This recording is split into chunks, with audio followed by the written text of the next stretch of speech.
SwayamPrabha. Digital India. Educated India.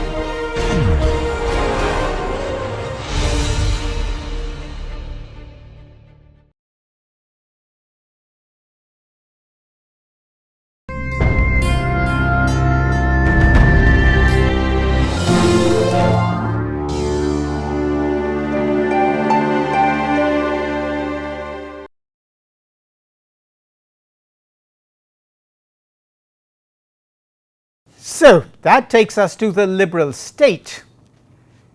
Well, liberalism lays great emphasis on freedom, justice and the individual, and that means that only particular forms of state are compatible with liberalism.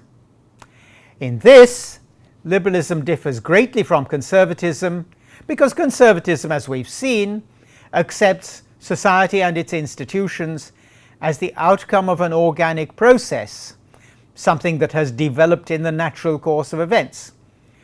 Liberalism instead requires a certain form of state, that is, a state in which institutions have specified roles and functions.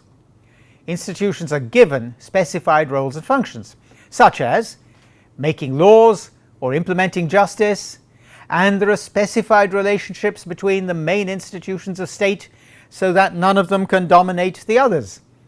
Liberal theory has to be very explicit about these aspects of political organization, and some of the most intense and detailed arguments about the organization of the state have taken place in liberal theory or in response to liberal theory. You'll be familiar with things like the separation of powers between the judiciary and the legislature, between the courts and parliament in most democracies, and also familiar with the idea that elected politicians have to leave the process of justice to the courts. Those are examples of typically liberal ideas, an explicit separation of powers between institutions and quite often of personnel between institutions as well. For example, in the Republic of India, Supreme Court judges are not allowed to stand for election. They have to resign their position from the bench. Well, we need to spend more time, therefore, on the form of the liberal state and its institutions. Historically, liberal thinkers and politicians demanded and fought for and established constitutional government before they focused on representative government. This was mainly because they were trying to put an end to the excesses and corruptions of late medieval monarchies, and because they also regarded constitutional government as the first requirement. That involves a set of basic laws which specify the powers of public institutions and office bearers, and specifies the procedures those in office have to follow. So liberalism also specifies the limits to the powers of institutions and their staff or elected officials, and liberalism creates processes, judicial processes, so that disputes can be decided and limits can be laid down in particular cases. Constitutions therefore restrict or at best abolish arbitrary conduct in matters of government and politics. Liberal thinkers in particular consider arbitrariness, random decision and the random use of power to be part of tyranny, and for liberals, tyranny is an inevitable danger in all forms of political power. So why are constitutional systems and constitutions so important for liberals? They specify the ground rules and procedures for the conduct of political life, and they also limit the powers of government. In many democratic systems, the constitution is often called the basic law. In Germany, for example, the constitution is called the Grundgesetz, the basic law, and that is the English translation of the term. For liberals, such basic laws are essential for the protection of individual rights and freedoms. Many of them would apply to private bodies and individuals, as well as public bodies and personnel. In general, when constitutions are written, well, they lay things down for us and we have to follow them. Written constitutions are a very widespread feature of liberal political systems, and almost all contemporary democracies have written constitutions. The United Kingdom and New Zealand are two exceptions, but both of those states have laws and conventions and institutions which would be found in most written constitutions which are informed by liberal thought. For example, the United Kingdom has a Human Rights Act and New Zealand has a Bill of Rights. Both of those laws set some limits to governmental powers. For example, the British Human Rights Act 1998 requires that all laws passed thereafter be consistent with the Act. As for written constitutions, India provides an excellent example with powers and responsibilities specified for central government and the states. The Supreme Court, that is the guardian and interpreter of the Constitution, can order official bodies to act in accordance with the Constitution and can strike down legislation which contravenes the Constitution.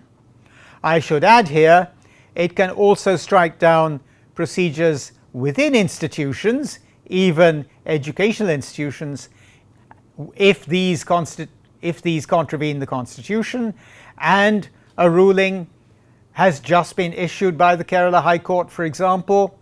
Here we are in October 2019, a ruling has just been issued which states that access to the internet is a fundamental right under the Constitution. Now, that also means then, well, that other bodies will be bound by this ruling, which was issued in respect of a regulation within an educational institution. Of course, the decision may be appealed and so on, but the point is that official bodies as well as other kinds of bodies can be ordered by the courts to act in accordance with the Constitution. And those decisions are binding on everyone in the territories of the Republic of India. Well, how does this relate? How do constitutional procedures relate to representative government? We'll see here that there are unresolved tensions between liberalism and democracy. It may seem surprising that liberalism has what is at best an uncomfortable relationship with democracy. We're very familiar with the idea that most democratic constitutions in today's world express recognizably liberal commitments to things like limitations on governmental power, express commitments to rights of many kinds, free and fair elections, and so on.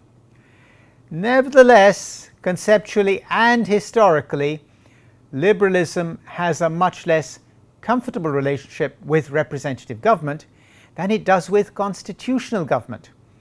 John Locke saw the task of government as protecting what he called natural rights. For him, these were life, liberty, and property, so that individuals could pursue their own private activities and advance their private interests freely.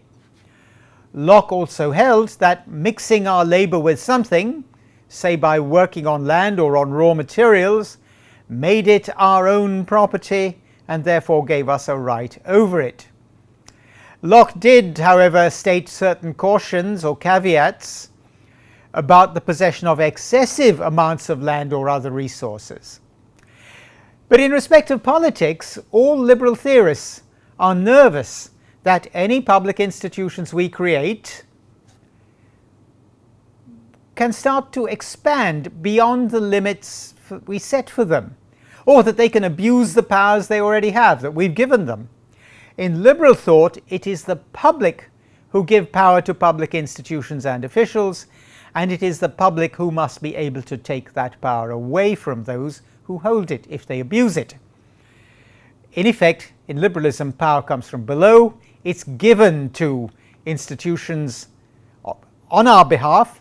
We give it to them, we can take it away.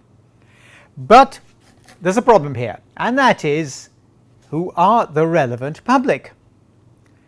Partly because education is very important in liberal theory.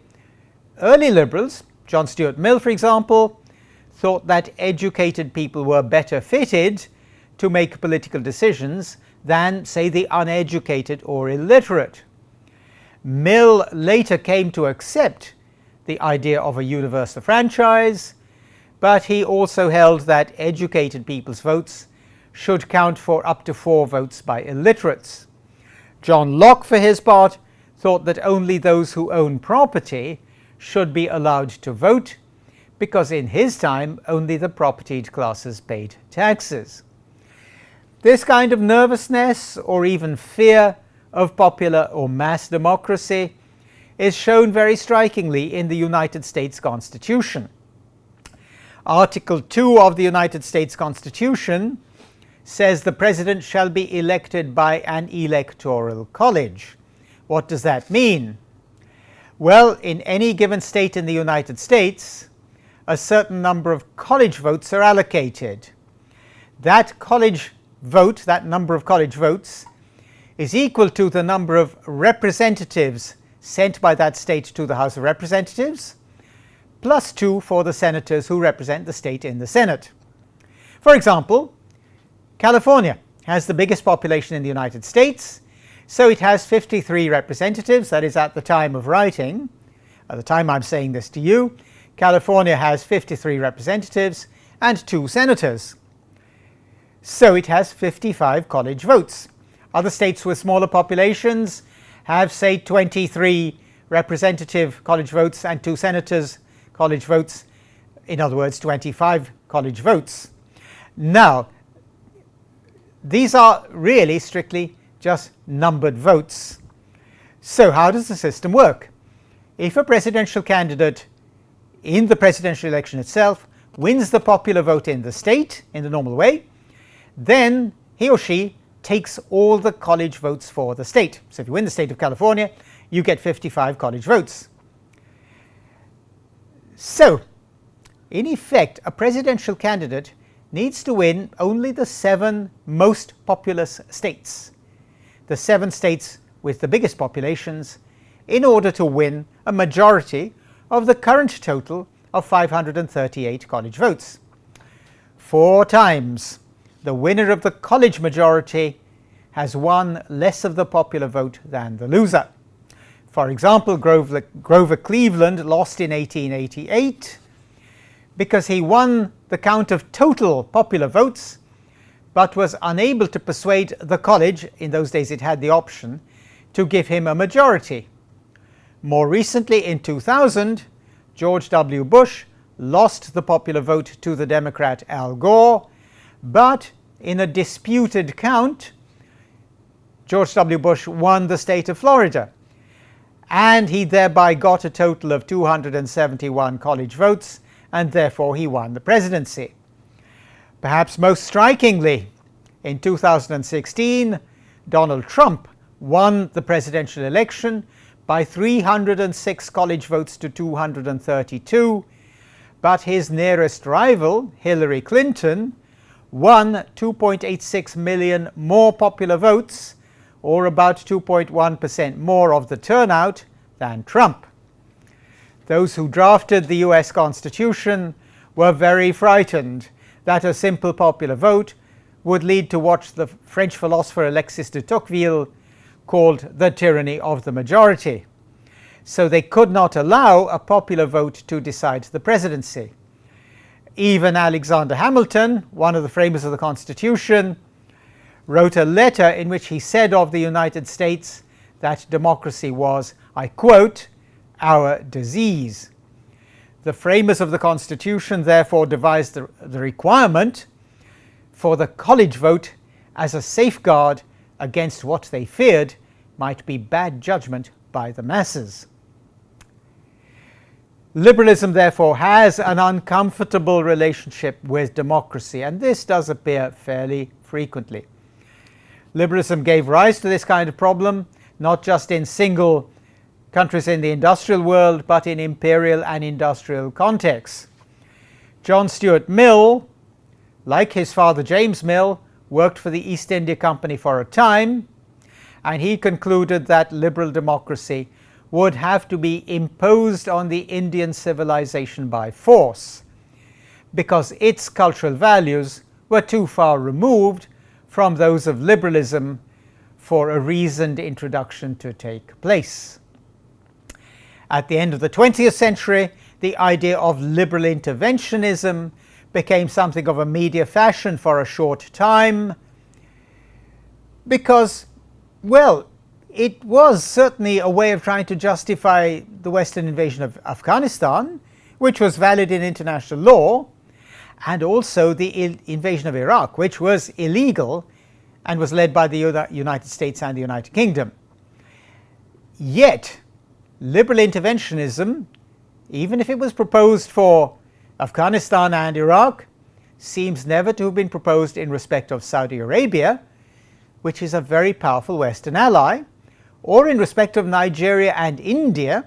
Liberal intervention seems never to have been proposed in respect of Saudi Arabia, which is a very powerful Western ally. It also seems never to have been proposed in respect of Nigeria and India. Both of these have free and fair elections, but both have societies which are tainted, societies and political systems which are tainted by severe corruption and very severe inequality. And corruption and inequality both cause enormous problems for hundreds of millions of people in respect of access to education and healthcare and the justice system, whether civil or criminal. That's all very well documented, but liberal intervention seems never to have been proposed for Saudi Arabia or Nigeria or India. With Nigeria and India, one reason is very probably that both have free and fair elections and recognizable justice systems which broadly seem to work despite documented problems. Now, this kind of problem is not new in the history of liberalism. Domenico Losurdo has written an unrelenting critique of liberalism, and he shows that the American Revolution, which was started in the name of liberty, involved what was in effect official consecration of the institution of slavery. This was not the kind of slavery recorded in antiquity, but it was permanent hereditary slavery determined by the color of people's skin. That is, slavery or permanent subordination by descent. According to Losurdo, a central factor here was that the emerging merchant and financial classes saw anything and everything as a tradable commodity, including human beings, or more specifically, human labor power, the capacity to perform work. It was these classes who, according to Losurdo, defined themselves as liberals. Now, in the conceptual home of liberalism, that was Great Britain, this meant the forced expulsion of peasants from the land and the enclosure by law of common land. The measures taken were of, I quote, unprecedented harshness. Even absolute monarchy might have provided a possible protection against these enclosures, but Britain's executive monarchy had been abolished in 1688. And in 1688, the nobles who then composed Parliament created the doctrine of parliamentary supremacy and made the monarch a figurehead. One consequence was that the whole sphere of politics and legislation was defined very narrowly. It was defined so as to exclude material living conditions and the system of structural economic relations. This also made it impossible to raise seriously the fact of slavery as a public matter. I've taken that passage from Losurdo's book. Now, as Western colonialism spread, a further result was the imposition of colonial control based on repression and genocide or near genocide, whether in Australasia, the United States, or the expanding French Empire. Indeed, according to Losurdo, slavery was in many places replaced by what he calls servile, meaning indentured, labor. The United States, for example, imported 10,000 Chinese laborers to build railroads in inaccessible parts of what was then the far west of the US. So we should not be surprised that liberalism, with its record, I will rephrase that, I have to correct it.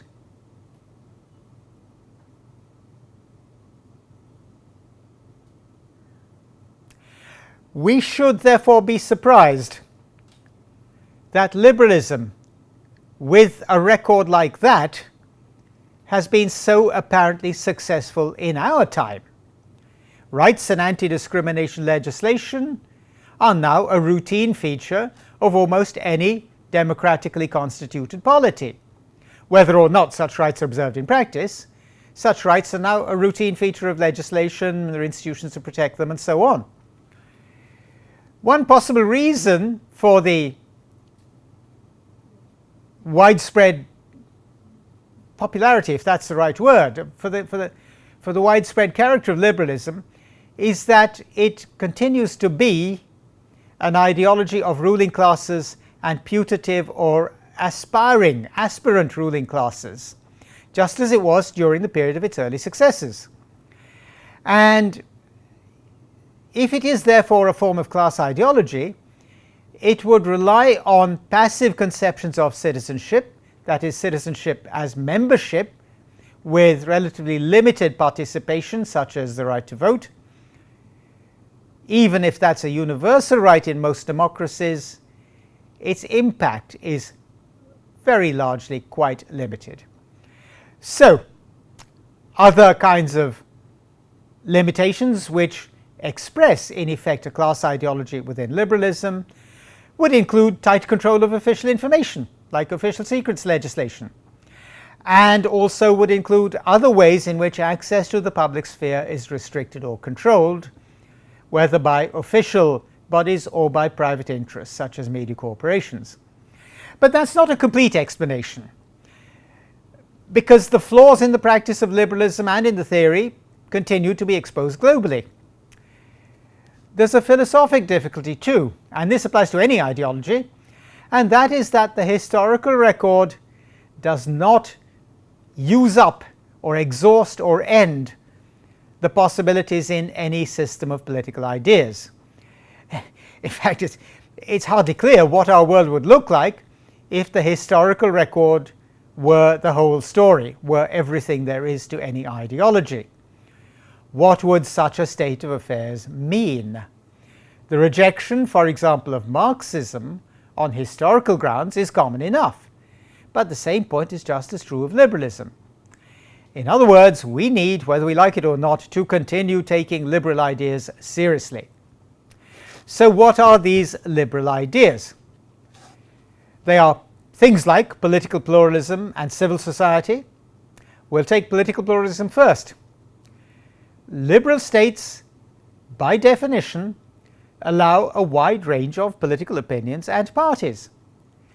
This is consistent with the liberal principle that people are free to support policies they like, and they're free to do that in freedom from coercion by the state or by private bodies or individuals. This also means we are free to choose our political representatives, and the representatives themselves can offer a range of policies and attitudes to the electorate. Therefore, liberal states are characterized by a range of ideas and viewpoints and political parties. We're very familiar with that. That's political pluralism. And as we shall see, it's also reflected in moral pluralism within society.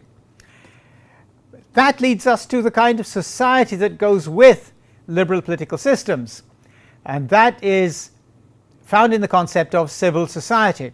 It's a very important feature of liberal political systems. Liberal theorists distrust and fear what they see as the state's tendency, they even consider it an inherent tendency, to encroach upon more and more of the individual's life. And liberals therefore require limits to the state's reach, so that individuals can freely follow their own interests, including business and commercial interests, and can continue their own activities without state interference. These would be things like voluntary societies, sporting and artistic activities, recreational pursuits, and such things. For most liberal theorists, and in practice in most liberal systems, people spend most of their time in civil society, and that includes the right to freedom of association. Civil society, therefore, is the space of all activities not connected or not directly connected with the state. The German philosopher Georg Hegel calls civil society the aggregate sphere of interests. Now, we should note here briefly that, yes, civil society is often regulated by the state, so that anti-discrimination law, so that health and safety legislation, so that certain kinds of broad regulatory legislation are followed. But within those usually very broad limits, we are free to choose and free to carry out activities in civil society. That's a feature of all liberal societies and liberal systems. Liberal economics, well, goes with that. That's our next concept within liberalism, and that is liberal economics. What does it mean? A broadly free market or capitalist economy is essential to liberalism, because economic freedom is part of liberal thinking. Liberal theory has a substantial economic element, and it broadly shows two main tendencies. One is formed by classical liberalism and neoliberalism, and the other one is often called modern liberalism. Well, we need to move on to those. That's the end of our set of topics. Before we go on to look at classical liberalism and neoliberalism, we'll take a pause there, and then we'll move on to do the next two topics, that is, forms of liberalism.